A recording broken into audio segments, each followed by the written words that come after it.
આ ગુંદરની સુખડીનું એક બટકું રોજ ખાવાથી ખૂબ પોષણ મળશે. તો 1 કપમાંથી 3 ચમચી ઘી કડાઈમાં લઈએ, તેમાં 2 ચમચી બાવળનો ગુંદ ગોલ્ડન થાય ત્યાં સુધી તળીએ. આ ગુંદ ખાવાથી સાંધાના દુખાવા થતા નથી અને જેન્ટ્સ અને લેડીઝ બંને આ ગુંદ ખાઈ શકે છે. પછી 1 ચમચી ઘી બાકી રાખી અને બીજું બધું ઘી કડાઈમાં ઉમેરી દઈએ. તેમાં 1 કપ ઘઉંનો લોટ ઉમેરી અને મિક્સ કરીએ. હવે લોટ શેકાયો કે નહીં તે 3 રીતે આપણને ખબર પડશે. લોટનો કલર ફરશે, લોટમાંથી સુગંધ આવશે અને ઘી છોડી અને લોટ હલકો થઈ જશે.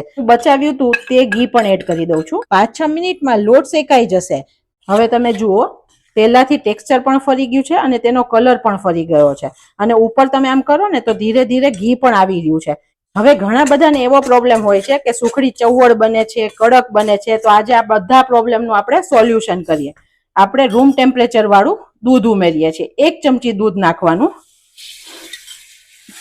દૂધ નાખશો એટલે સરસ અંદર જાળી પડી જશે અને આ દૂધ બળવા દેવાનું આપણે.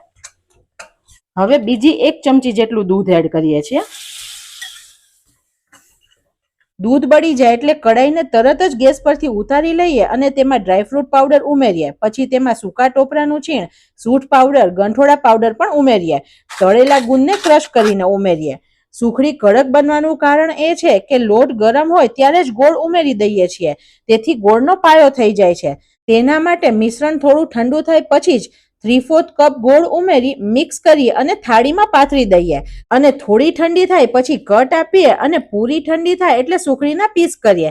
એકદમ સોફ્ટ સુખડી બનીને રેડી છે. તમે પણ ઘરે બનાવજો.